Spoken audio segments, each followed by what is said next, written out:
sini saya ingin membagikan ilmu yang saya dapatkan di CGP ya Bapak Ibu. Di sini juga saya minta waktu kepada Bapak Ibu Dewan Guru semuanya. Mohon kiranya bisa meluangkan waktunya. Di sini saya memenuhi tugas saya di CGP angkatan 10, yaitu tentang materinya budaya positif di lingkungan sekolah kita. Baik, sebelum saya memulai materi kita, saya sedikit memberikan pantun kepada Bapak Ibu. Desi minta mohon cakepnya ya. Cakep boleh. Pergi ke toko membeli parfum. Dapat hadiah sepotong coklat. Saya ucapkan assalamualaikum. Semoga presentasi yang saya berikan bermanfaat.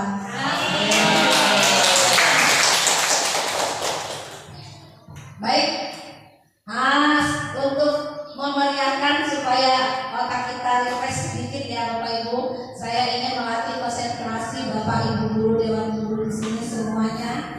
Kalau saya bilang tepuk pagi 1 kali, kalau siang 2 kali, kalau malam tidak usah tepuk. Nah, coba ya kita sama-sama. Tepuk 1, tepuk 2, tepuk pagi, tepuk siang, tepuk malam, tepuk pagi malam.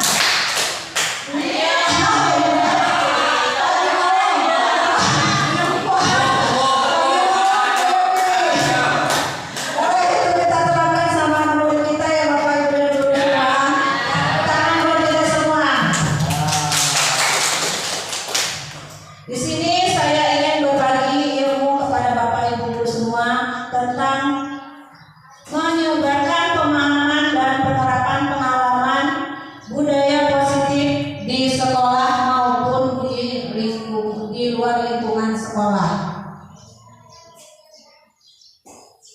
Di sini ada pendidikan menurut Ki Hajar Dewantara adalah menuntut murid sesuai kodratnya. Kelihatan ya Bapak Ibu? Saya minta kita nanti aktif ya bertanya. Boleh asal jangan lebih dari 2. Ya, bercanda ya Bu Sari. Menuntut segala kodrat yang ada pada anak-anak agar mereka dapat mencapai keselamatan dan kebahagiaan yang setinggi-tingginya, baik sebagai manusia maupun sebagai anggota masyarakat. Tidak bisa kita pungkiri bahwasanya Bapak Ibu Ki Hajar Dewantara dia menurut filosofinya adalah menuntun anak-anak kita, menuntun. Di situ anak-anak itu seperti biji tumbuhan. Diibaratkan pendidikan itu seperti tumbuhan yang akan kita tanam, kita semai dan ditanam sendiri oleh petani itu atau tukang kebun itu di suatu lahan. Bisa kita bayangkan ya Bapak Ibu, apalagi yang punya kebun, punya sawah. Jika sawah itu tidak kita beri pupuk, kita tidak diberi air, maka sawah itu pun juga tidak akan ada hasilnya. Betul atau tidak? Nah, begitu juga dengan kita sebagai guru di sini, bahwa kita itu menuntun anak. Anak kalau tidak kita tuntun, kita arahkan, mereka pun walaupun memang mereka itu sudah ada dari lahirnya sudah ada kepintaran, pintar sekali di bidang matematika, di bidang IPA, di bidang apa seni lainnya, tapi kalau tidak kita arahkan, kita tuntun, kita gali mereka, maka mereka tidak akan bisa kalau kita hanya biarkan saja tanpa kita tuntun, kita awasi. Nah, itu ya Bapak Ibu. Lanjut. Sebagai contoh, biji jagung ditanam di tanah yang subur. Ini biji jagung nih Pak. Biji jagung ditanam di tanah yang subur, mendapat sinar matahari yang cukup dan pengairan yang baik. Maka meskipun bibit jagung tersebut kurang baik bibit jagung itu, tetapi kalau misalnya kita beri arahan yang baik, dikasih perawatan, dikasih pupuk, diberi air yang subur, air yang banyak, misalnya seimbang gitu ya, dengan air, dengan sinar matahari, maka jagung yang tadinya itu tidak bagus mutunya, maka dia akan menjadi bagus. Seperti itu. Demikian sebaliknya juga di sini. Meskipun sudah dijelaskan Bapak Ibu ya, terlihat ya Bapak Ibu. Nah, meskipun biji jagung yang disemai adalah bibit unggul, walaupun itu jagungnya bibit unggul, namun tumbuh di lahan yang gersang, dia tumbuh di lahan yang panas dan tidak mendapatkan pengairan atau cahaya matahari serta tangan yang dingin dari petani tersebut, maka biji jagung itu tidak mungkin tumbuh, tetapi dia akan optimal biasa saja, tidak akan subur. Nah, seperti itulah bayangan anak didik kita, ya. Lanjut. Di sini dari menurut Ki Ajeng Dewantara ini Bu, saya ambil mulai masuk kita ke pemahaman budaya positif. Konsep inti dari budaya positif ini adalah perubahan paradigma belajar yang berikutnya disiplin positif, yang berikutnya nilai-nilai kebajikan, kemudian kebutuhan dasar manusia dan motivasi perilaku manusia, posisi kontrol guru, keyakinan kelas, dan yang terakhir segitiga restitusi. Saya minta untuk Ibu Sari, saya akan menurut Ibu Sari, disiplin positif itu seperti apa sih?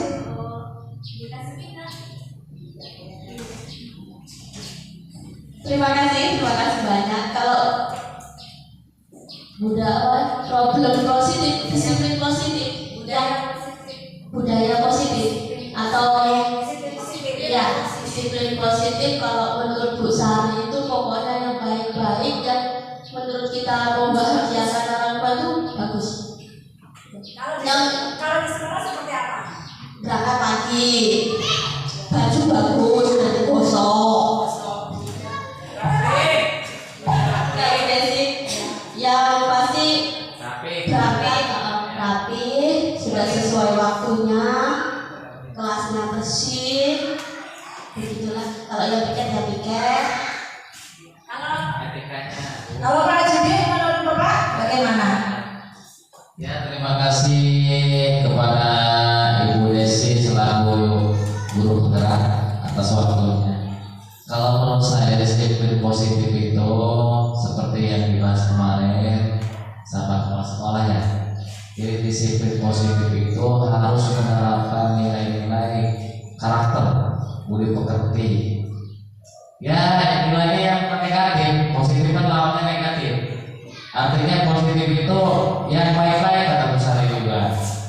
Contohnya seperti kita dulu nih menerapkan kepada siswa hal apa yang kita terapkan, misalnya ngomongnya jangan terlalu keras, biar benar-benar murid gitu kan. Terus murid juga dididik bagaimana kalau kita ketemu sama teman, sikapnya bagaimana, apakah harus saling melotot, apakah harus saling melamar, berarti yang baik-baik kan. Sehingga Senyum dulu. Senyum terus ya Pak. Ya, senyum dulu jangan bermut aja. Nah, itu. Sarapan belum sarapan harus senyum. Nah, itu. Saya nggak ini nggak menunjukkan seseorang. Ya, terus karakter disiplin gitu kan. Disiplin waktu, terus disiplin segala-galanya. Ya, bagian misalnya gurunya harus pandai-pandai menerapkan contoh tawaran kepada anaknya. Sebelum kita mendidik anak, kita dulu memperbaiki diri. Misalnya petugas upacara itu harus tampil, tapi jangan ketampilan. Mentang-mentang petugas upacara jam 6 pagi berangkat, kira gurunya datang udah selesai. Ya, itu saja dari saya. Jadi kesimpulannya disiplin positif itu disiplin yang bukan negatif, hal yang positif yang harus dilakukan. Itu. Terima kasih. Assalamualaikum warahmatullahi wabarakatuh. Terima kasih pada Ibu Sari dan Bapak Ajudin. Saya ambil rangkumannya ya dari yang dipaparkan tadi, bahwa intinya kita itu jadi guru harus bertanggung jawab dari hal apapun, karena kita memang sudah niat dari rumah ke sekolah ingin mendidik dan mengajar anak didik kita. Jadi niatnya insya Allah dilihat oleh Allah Subhanahu wa Ta'ala. Lanjut Bu. Nah, pembelajaran dengan paradigma baru. Di sini pembelajaran dengan paradigma baru merupakan pembelajaran yang dirancang berdasarkan prinsip pembelajaran berdiferensiasi, sehingga para peserta didik belajar sesuai dengan kebutuhan berdasarkan tahapan dan perkembangan sesuai teori psikologi modern untuk mewujudkan profil pelajar Pancasila. Kalau kemarin sudah dijelaskan profil pelajar Pancasila itu apa saja sih? Ya. Yang pertama. Kreatif, apatif. Dari yang pertama apa? Beriman. Gimana itu gurunya? Ya, beriman kepada Tuhan yang Maha Esa dan berakhlak mulia.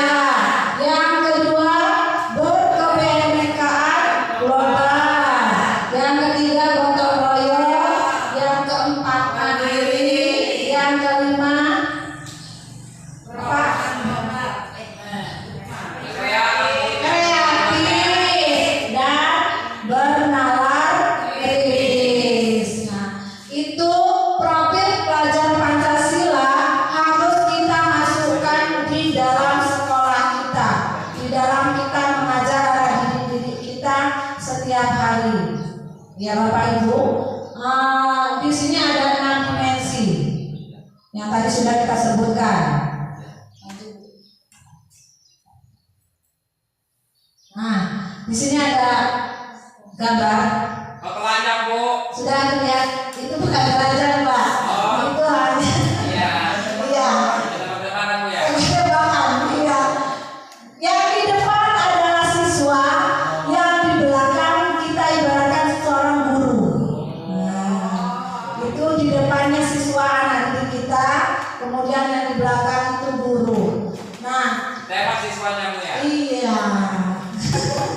Betul sekali. Tetapi ditembaknya bukan ditembak betulan ya Pak. Ditembak itu maksudnya kita tuh disuruh mendorong terus anak didik kita disuruh kamu belajar ini ya, kamu kerjakan ini ya.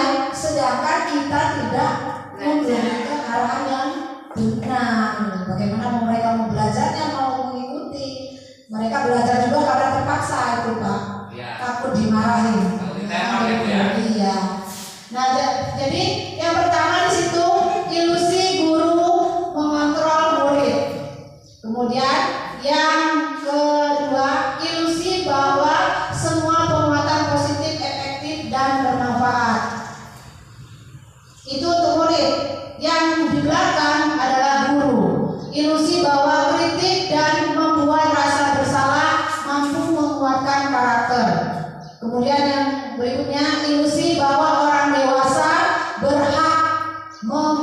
memaksa. Jelas pasti anak didik kita kalau sudah kita, hei kamu kerjakan tugas ini, nanti kalau nggak dikerjakan kamu nggak diberilah. Seperti itu ya Pak.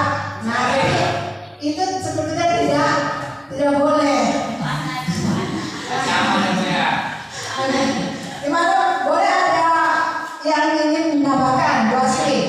Iya, Pak Asri sama Asri. Bagaimana menurut Bu Asri tentang gambar ini? Jadi sebagai guru, Kalau menurut saya ya, sebagai guru berarti kita garis bawahnya tidak menekankan, tapi membimbing, memberi arahan bahwasanya anak-anak harus belajar membaca, berhitung dan lain sebagainya. Kalau konsepnya seperti ini, menurut saya, kalau kita terlalu menekankan, memaksa itu kurang baik. Jadi kita beri ruang untuk memberi kepercayaan diri biar mereka mengembangkan potensi diri yang kita bimbing, bukan kita tekan. Ya, biar mereka berkembang. Kalau dengan rasa mereka suka itu lebih efektif daripada kita menekankan. Contoh, kalau misalkan kita memahami potensi anak kita, yang satu suka matematika, yang satu suka olahraga, nanti kita kembali kalau kita menekankan. Kalau kita beri leluasa, oh anak yang matematika kita arahkan ke matematika, yang olahraga begitu. Kalau kita menekankan, kita nggak tahu potensi anak kita yang sesungguhnya. Itu saja menurut saya, kurang lebih. Terima kasih. Terima kasih Bu Asri. Nah, seperti itu ya Bapak Ibu. Jadi kita tentunya sudah tahu lah. Setiap hari kita melihat anak didik kita bermacam-macam dan berbeda-beda. Dari pertama kita datang saja mengucapkan salam aja, ada yang semangat, ada yang tidak, ya kan? Nah, dari situ kita ambil bahwa tidak semua anak itu minat belajarnya semangat, ada juga yang tidak semangat. Nah, dengan itu kita harus tahu, kita harus mengetahui anak didik kita mengapa, ada apa, kok kamu tidak semangat, kok kamu tidak bisa dia pelajaran ini. Oh saya nggak suka bu dengan matematika, pusing ini matematika, ngitung aja. Ada juga yang bahasa Indonesia males bu, nulis terus, sebentar nulis, terus ya habis lembar bukunya nulis saja kata dia. Nah jadi kita harus sebagai guru harus tahu maunya anak itu seperti apa ya Ibu Sari. Maaf nih Ibu Sari. Iya. Nah lanjut Bu Evi. ini Bu Ina main semuanya nih. Mengubah paradigma stimulus respon ke pendekatan teori kontrol. Nah, di sini baru kita lihat Bapak Ibu Dewan Guru, stimulus respon ini adalah realitas atau kebutuhan kita sama. Kemudian semua orang melihat hal yang sama. Kita mencoba mengubah orang agar berpandangan sama dengan kita. Itu masuk dalam stimulus respon. Kemudian perilaku buruk dilihat sebagai suatu kesalahan. Kemudian orang lain bisa mengontrol saya. Kemudian saya bisa mengontrol orang lain. Kemudian lanjutnya pemaksaan ada pada saat bujukan gagal. Kemudian lagi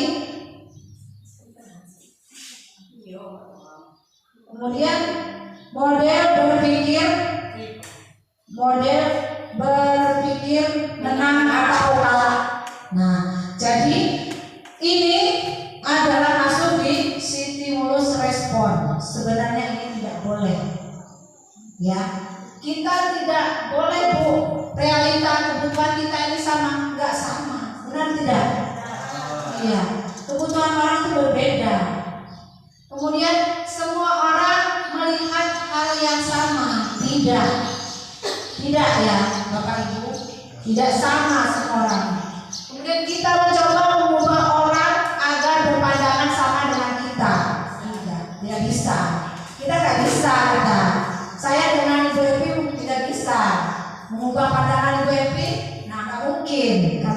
berbeda karakternya.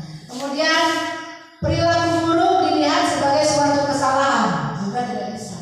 Kita misalnya melihat, oh itu Ibu Seti itu melakukan itu, jangan lihat kesalahannya, tapi manusia itu nggak pernah luput dari salah sebenarnya ya. Kemudian orang lain bisa mengontrol saya, orang nggak bisa. Saya bisa mengontrol orang lain juga nggak bisa. Pemaksaan pada saat bujukan gagal itu nggak bisa Bu. Apalagi model berpikir menang atau kalah. Yang penting kita, maksudnya di sini berpikir model menang atau kalah ini maksudnya Bu, kita ikut misalnya lomba, ikut dulu, jangan takut menangkan atau kalah. Nah seperti itu. Yang penting kita ikut saja dulu. Mau menang mau kalah itu urusan belakangan. Yang segi teori kontrolnya di sini. Nah, realitas kebutuhan kita berbeda. Kemudian setiap orang memiliki gambaran yang berbeda, betul ya? Setiap orang memiliki gambaran yang berbeda. Kemudian kita berusaha memahami pandangan orang lain tentang dunia. Semua perilaku memiliki tujuan, betul ya? Kita semuanya pasti punya tujuan. Hanya ada yang bisa mengontrol diri Anda. Kemudian Anda tidak bisa mengontrol orang lain. Kemudian kolaborasi dan konsensus menciptakan pilihan-pilihan baru. Kemudian yang terakhir, model berpikir menang-menang. Jadi yang dipikirkan kita itu kalau kita menampilkan anak itu pokoknya menang aja, udah menang. Lanjut Bu Evi.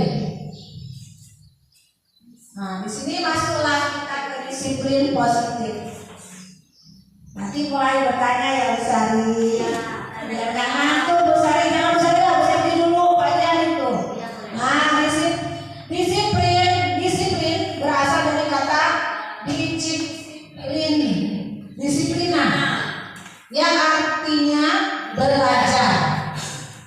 Disiplin mengacu pada disiplin diri, memiliki tanggung jawab terhadap apa yang dilakukannya berdasarkan nilai-nilai yang diyakini. Kemudian yang kedua, disiplin positif merupakan salah satu cara penerapan disiplin yang bertujuan untuk menumbuhkan kesadaran serta memberdayakan peserta didik tanpa imbalan atau penghargaan, reward, ancaman atau hukuman. Kemudian yang ketiga, sebagai pendidik, tujuan kita di sini adalah menciptakan peserta didik yang memiliki disiplin diri sehingga mereka berperilaku mengacu kepada nilai-nilai kebajikan universal dan memiliki motivasi intristik. Motivasi intristik ini nanti kita bahas Bu, dalam perubahan perilaku ke arah yang lebih baik. Lanjut Evi. Nah, masuk kebutuhan dasar manusia. Kita semua punya kebutuhan ya Bu? Yang jelas kebutuhannya banyak ya. Kalau sudah dikasih, selalu sudah dikasih rezekinya segini, pengennya beli mobil, udah dapat mobil, pengen lagi beli sawah, ya kan? Nah, jadi kebutuhan dasar manusia itu tidak bisa kita pungkiri. Kebutuhan dasar manusia adalah segala sesuatu yang kita lakukan untuk mendapatkan apa yang kita inginkan. Betul tidak?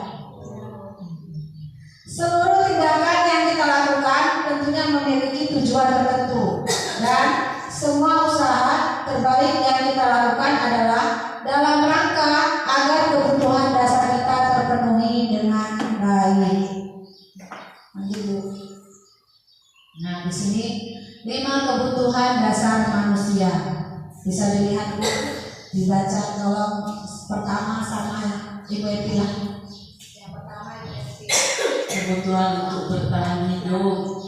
Yang kedua, cinta dan kasih sayang. 3, kebebasan. 4, kesenangan. 5, kekuasaan. Masuk yang mana kita?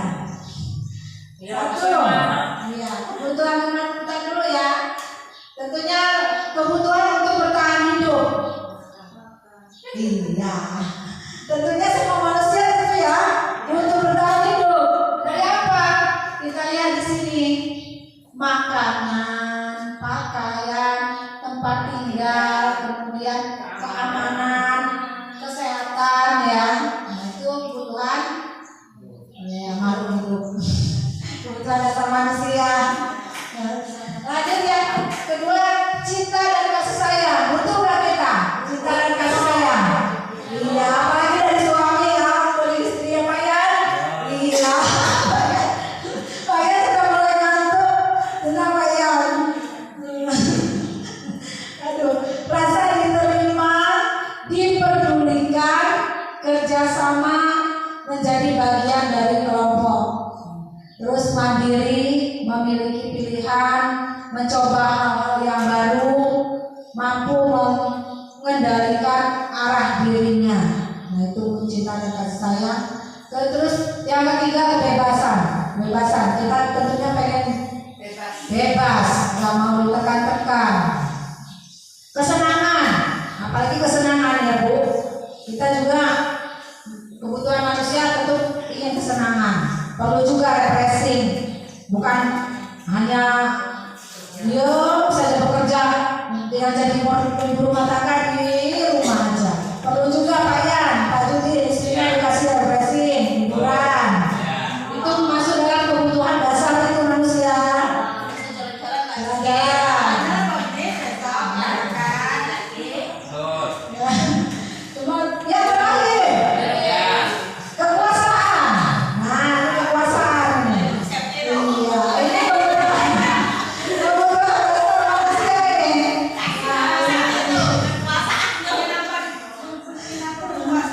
Iya, pastinya di sini kebutuhan dasar manusia ini ada yang terakhir yaitu kekuasaan. Kita tidak bisa pungkiri ya, karena memang kita sebagai manusia tidak luput semuanya dari kelima kebutuhan dasar tersebut.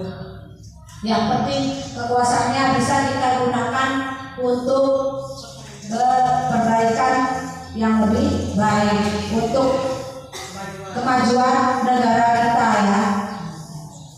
Lanjut. Motivasi perilaku manusia. Nah ini motivasi perilaku manusia ada 2 Bu.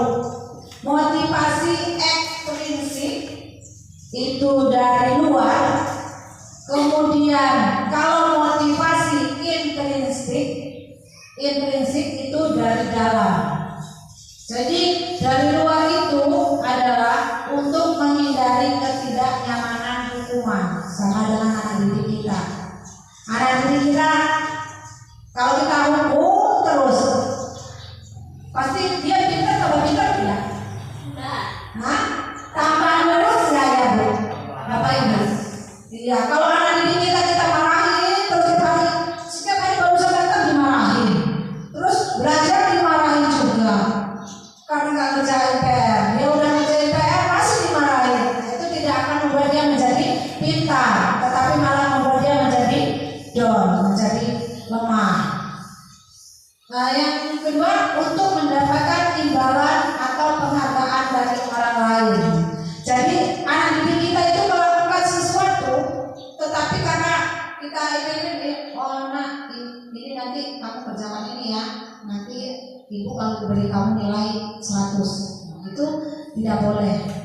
Saya juga sebagai guru mengakui Bu, semua itu ya kesalahan itu ada juga pada diri saya. Tapi setelah saya ikut di CGP ini, nah saya mulai memahami bahwa kita sebagai guru memang tidak boleh melakukan seperti itu. Apalagi memberikan, maksudnya iming-iming, kamu kerja ini ya nak, nanti kalau selesai nanti ibu berikan sesuatu.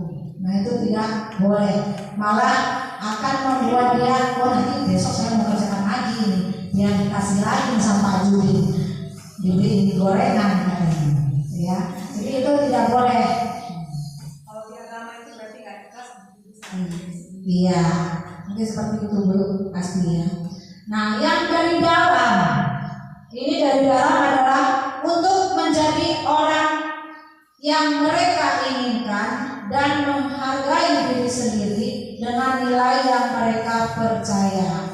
Itu dari dalam diri mereka, dari dalam hati mereka. Kita nggak bisa, oh, kamu harus agamamu ini, kamu harus begini, kamu harus ikut si anu, itu tidak bisa, boleh.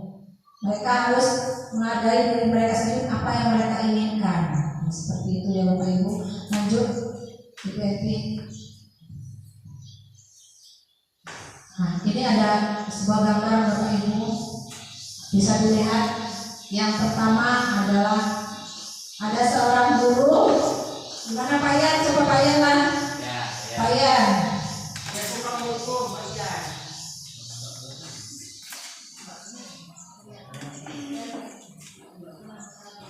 Ini saya hukuman ini itu gambar ini ya. Saya lihat hukuman yang kedua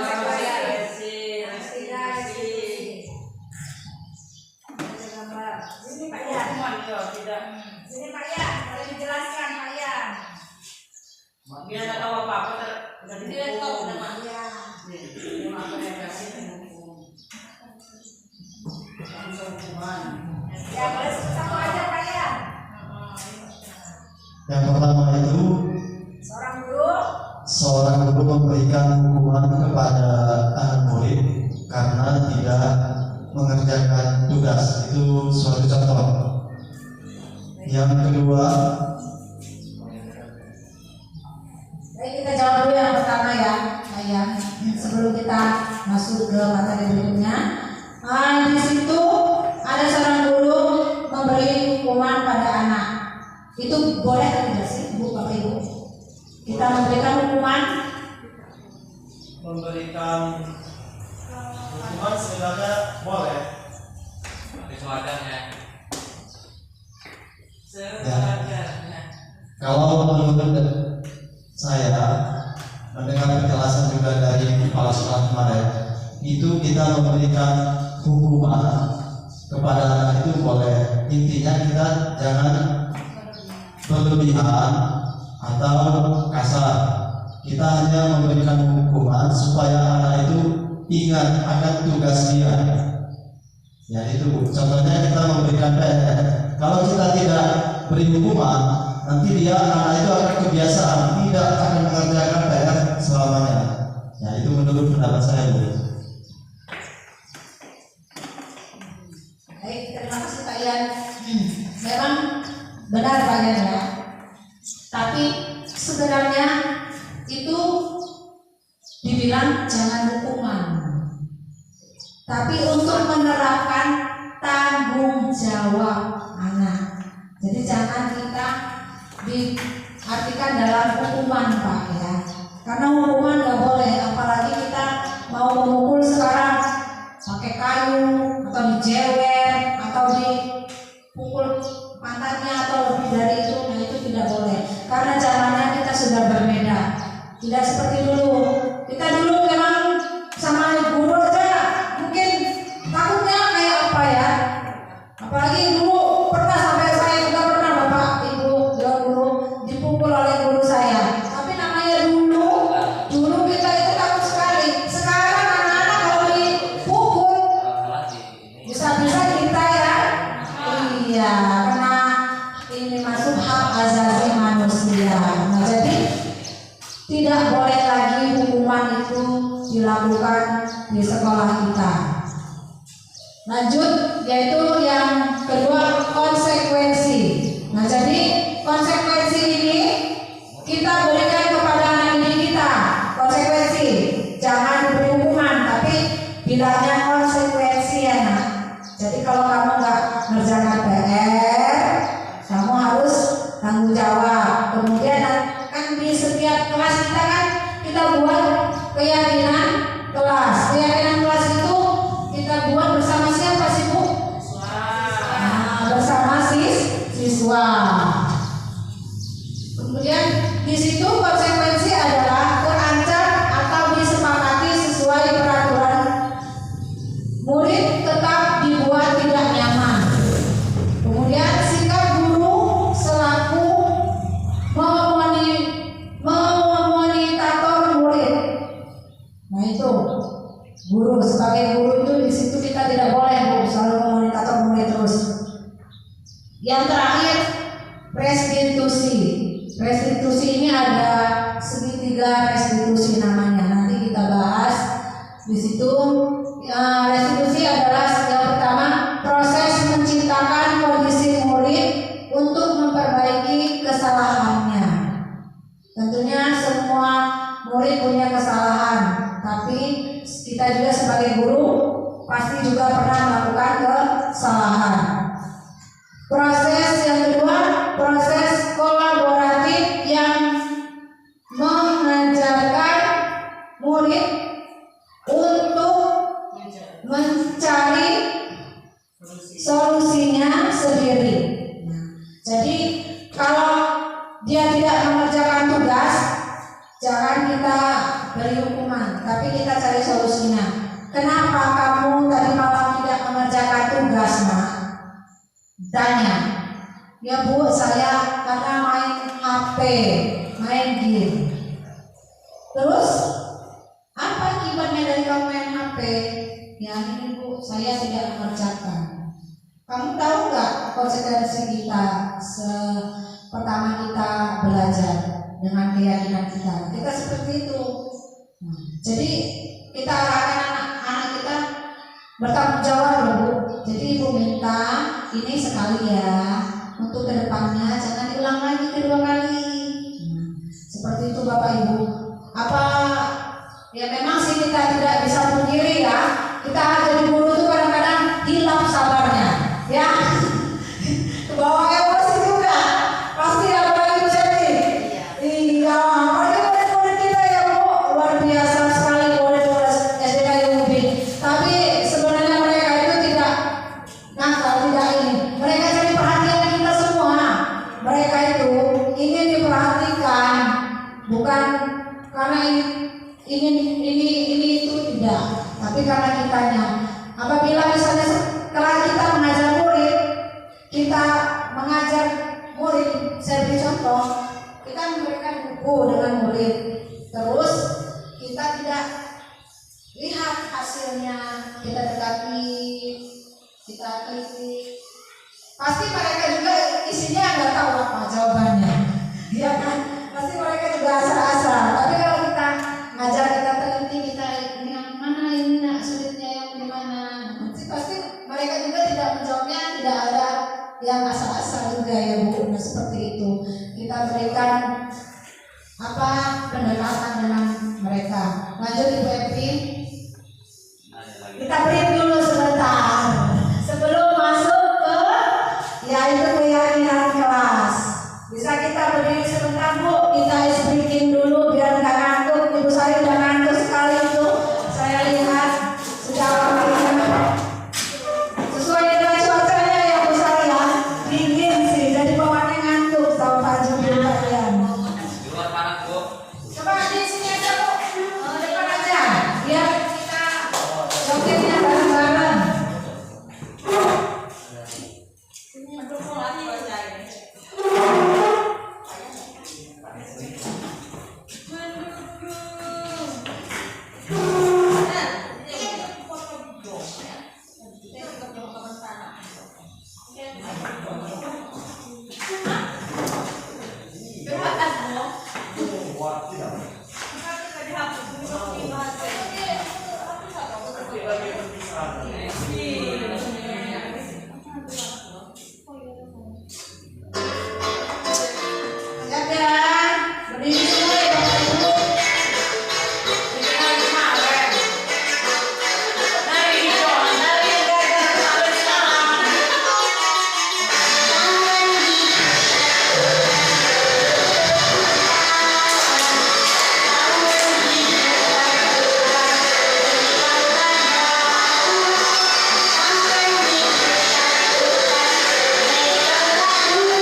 yang ketiga teman, yang keempat pemantau, dan yang terakhir sebagai manajer. Mana nih Pak Judin? Katanya guru, emang manajer bisa Bu? Iya bisa. Kita guru juga bisa sebagai manajer. Tapi manajernya bukan manajer bank ya Bu Sari. Beda. Kalau di bank pegang uang, kalau kita sebagai pendidik. Iya. Lanjut Bu. Ya. Saya akan tanya di sini, Bu Sari sebagai gurunya di posisi mana ini? Nah, di sini saya akan tanya dengan Bapak dengan guru semuanya. Mengapa kita buat keyakinan kelas, bukan peraturan kelas? Coba dijawab, Bu Seti. Mengapa kita buat keyakinan kelas bukan peraturan kelas? Kalau keyakinan kelas biasanya kan kita buat bersama itu Bu. Nah, jadi anak-anak itu mau mentaati semuanya. Kalau peraturan kelas kan biasanya gurunya yang membuat. Kalau keyakinan kelas kan bareng-bareng antara guru dengan siswa. Kita berdiskusi dulu sama siswa. Yuk kita buat keyakinan kelas kita bareng-bareng. Contohnya kalau tidak mengerjakan PR kita apakan? Misalkan suruh ngerjain lagi Bu. Ya, yuk yang lain. Nah, itu kan berarti kesepakatan apa? Anak itu ikut membuatnya. Kalau peraturan biasanya gurunya yang membuatnya. Itu menurut saya. Beri tepuk tangan dulu Bu Seti. Terima kasih jawabannya luar biasa Ibu Seti. Jawabannya Ibu Seti. Mengapa keyakinan kelas bukan peraturan kelas? Di sini biar saya jelaskan ya Bapak Ibu. Keyakinan kelas itu adalah yang dibuat dari guru bersama murid. Keyakinan berarti dari hati murid. Hati murid dia ingin apa di kelas itu, pengennya seperti apa di dalam kelas keyakinannya. Kemudian kalau peraturan kelas ini, peraturan itu kita yang membuat. Kita sebagai pendidik yang membuat peraturan itu. Misalnya kalau tidak ada anak yang mengerjakan PR atau tidak memakai atribut lengkap, kok kamu nggak pakai dasi? Kamu tahu nggak peraturan kelas kita apa?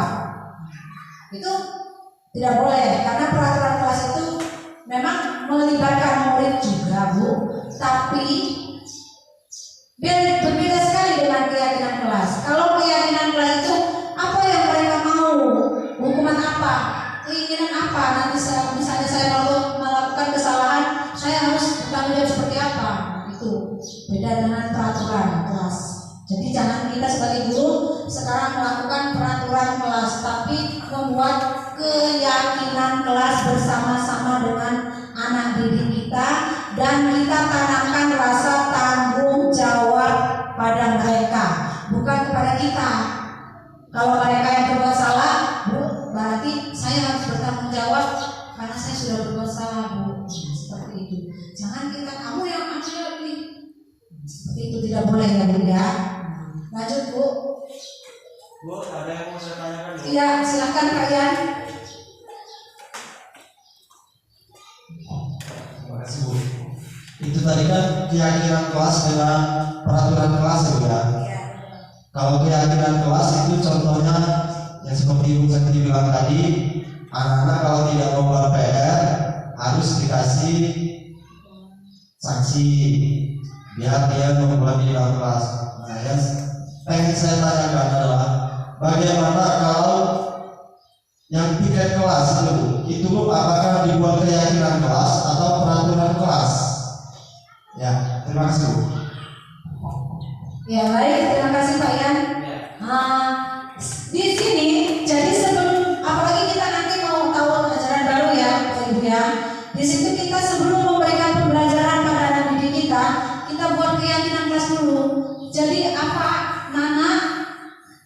Di sini Ibu Guru ingin mengajak kalian membuat keyakinan kelas. Dari keyakinan kelas ini nanti kita akan tanggung jawabkan bersama-sama. Nah, itu bukan hanya pembelajaran Pak, mendidik anak, menjaga kebersihan. Seandainya di situ misalnya mereka piket kelas setiap hari, nah berarti Mereka harus mempertanggungjawabkan.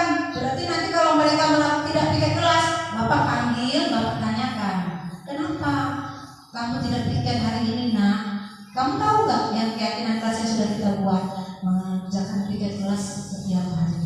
Nah, itu penanamkan sifat apa? Tanggung jawab. Berarti kamu hari ini tidak bertanggung jawab. Nah, itu Pak yang masuk itu dalam membuat di dalam keyakinan ke kelas. Jadi bukan pelajaran saja, yaitu menjaga kebersihan atau jangan. Misalnya di sini kata-kata di sini keyakinan juga tidak boleh ada kata yang negatif, ada yang positif. Negatifnya Bapak Ibu, kan kadang kita membuat keyakinan kelas itu seperti dilarang membuang sampah di dalam kelas, ya kan? Itu tidak boleh, itu negatif. Positifnya adalah jagalah kebersihan kelas. Itu yang positifnya. Jadi jangan itu seolah kita melarang. Kenapa? Karena kita juga bisa melarang anak loh. Kita nggak bisa melarang orang, hak mereka itu. Nah, jagalah kebersihan kelas. Nah, seperti itu. Atau misalnya di situ ada juga tidak terlambat datang ya. Di dalam keyakinan kelasnya ditulis dilarang terlambat masuk. Nah, seperti itu misalnya. Contoh sebagai contoh aja ya Pak Judin. Iya, Bu. Ya. Nah, itu tidak boleh. Oh iya, Bu. Nggak boleh itu. Gunakan keyakinan kelasnya disiplin tepat waktu. Nah, jadi seperti itu gambarannya. Bisa dibayangin ya? Saya bisa mudah-mudahan saya yakin di sini Bapak Ibu dan gurunya, insya Allah di tahun ajaran baru nanti bisa sedikit-sedikit menerapkan apa yang saya berikan ini. Mudah-mudahan bisa diterapkan untuk kedepannya. Karena saya juga manusia biasa Bu, kalau dari kesalahan. Lanjut Ibu. Nah, di sini ada contoh penerapan 5 posisi kontrol guru. Yang pertama, di sini ada kasus siswa tidak memakai atribut lengkap saat upacara bendera. Benar tidak? Sering ya kita temukan ya? Ya, sering kita temukan. Terus diberi hukuman hormat pada bendera selama 1 jam. Boleh atau tidak? Boleh nggak? Tidak. Iya, tidak boleh Bu ya. Kemudian pembuat merasa bersalah. Kita beri dia menjadi pembuat merasa bersalah. Di sini kita menekankan berapa kali ibu bapak harus memberitahu kamu selalu saja mengecewakan bapak ibu. Nah, itu membuat mereka merasa bersalah. Lanjut Bu.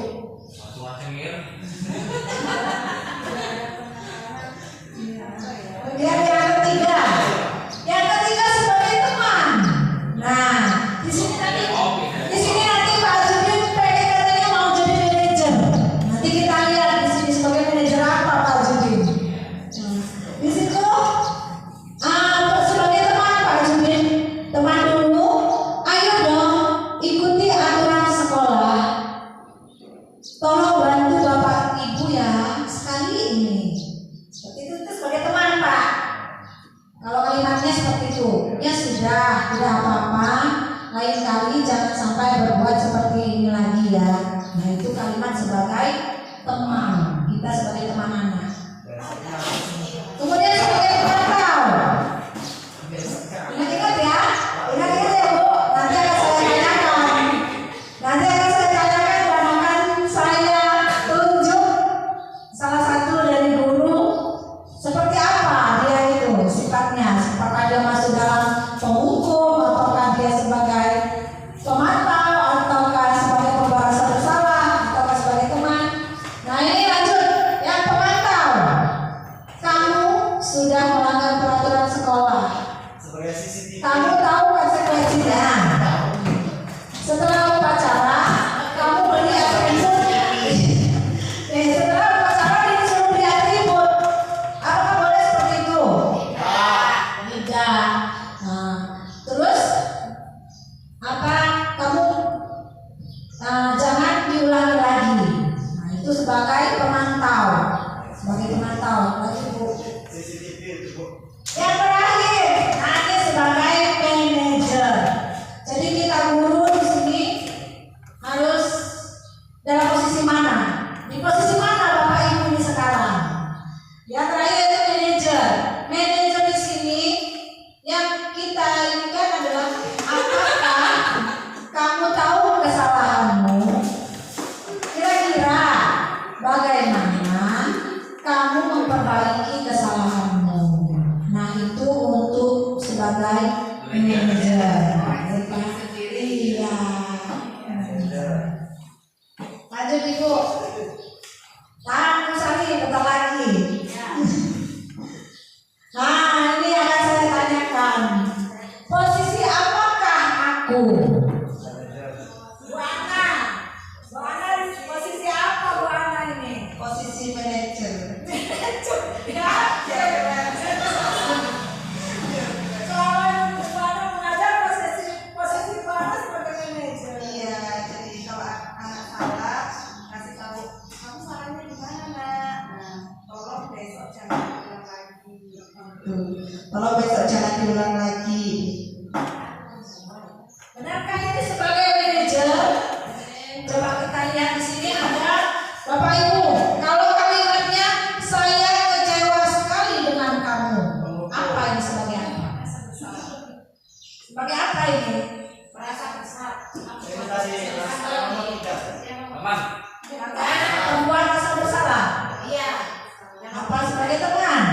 Bukan sebagai teman bukan Yang nomor tiga ya. Yang pertama penghukum, yang kedua pembuat rasa bersalah, yang ketiga teman, yang keempat pemantau, yang kelima manajer. yang kedua. Pembuat rasa bersalah. Kita lihat betul tidak jawaban Bapak Ibu guru ini. Ayo Ibu Yola, kita lihat Ibu Yola. Iya, betul sekali. Pembuat merasa bersalah.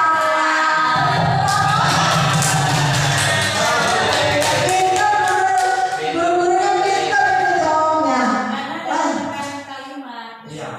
Saya kecewa sekali. Iya, saya kecewa sekali dengan kamu. Ya. Saya kecewa sekali. Bahwa kamulah penyebab. Nah itu loh. Manusia. Ya, kalimatnya. Bahwa kamulah yang Orangnya. membuat nggak ini gitu loh. Masih bahasanya ya. Menyebutkan lah sih bahasanya. Tidak boleh seperti itu, sikap seperti itu. Sebenarnya itu tidak boleh ya Bu Desi ya, karena itu intinya sekarang itu pendidikan kita itu parenting kita harus berubah ya. Kalau sekarang bahasa tren yang sedang berlaku di jagat maya ada parenting kita udah nggak bisa lagi dengan kalimat jangan ya, tapi kalau bisa diperhalus lagi dengan bahasa yang lain. Intinya kita lebih, kalau menurut saya ya, sama yang Bu Desi tadi menjelaskan, keterbukaan, kejujuran, harus beri ruang untuk kalau menurut saya itu ya. Terima kasih Bu Asti. Baik. Hapus. Ya, beri hapuslah buat Bu Asti. Ya. Walaupun dia bukan ibu guru, dia bagiannya perpustakaan, tapi semangatnya luar biasa luar biasa.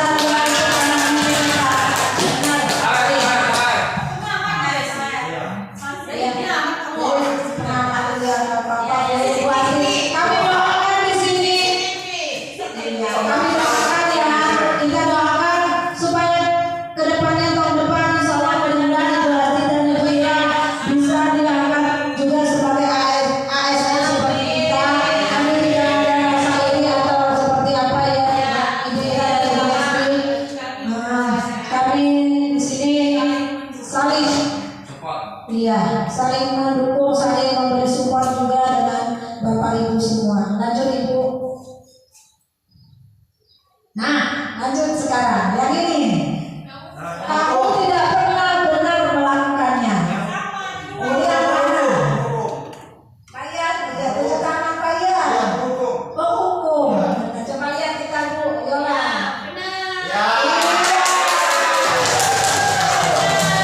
Betul sekali, Pak. Ya, itu tidak benar ya, Pak.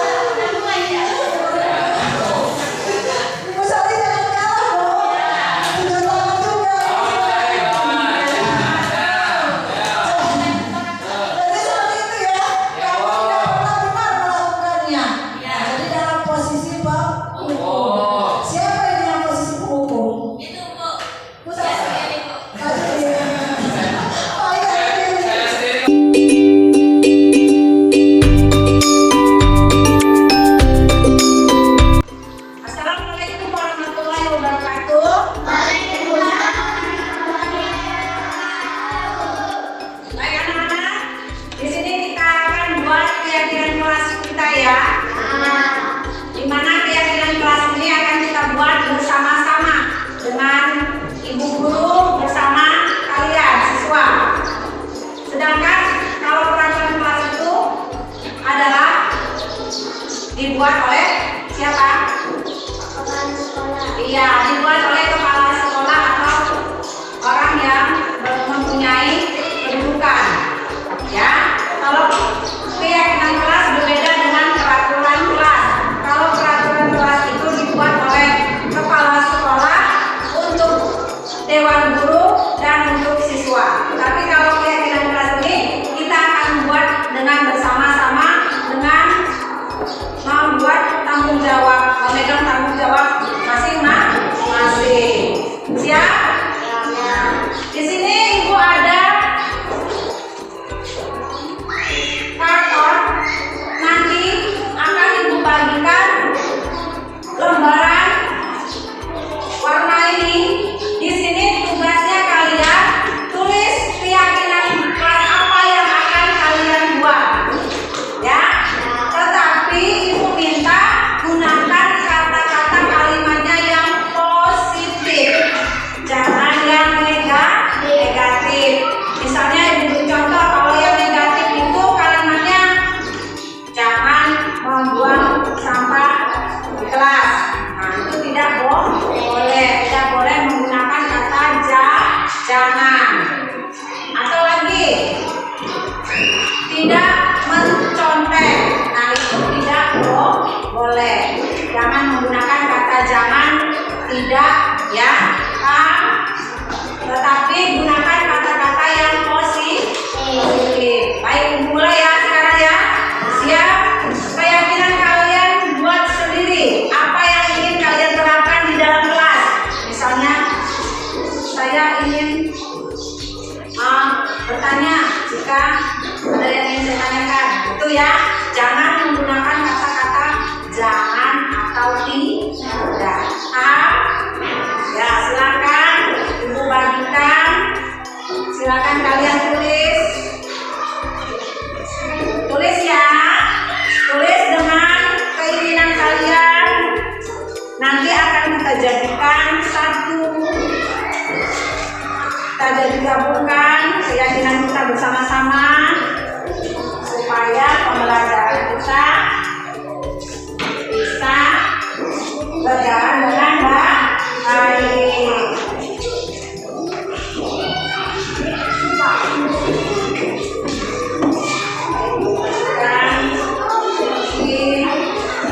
Silakan sekarang ditulis keyakinan kelasnya. Ditulis keyakinan kelasnya.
kemudian jagalah kebersihan lingkungan, ya. Kemudian saling menghormati sesama teman.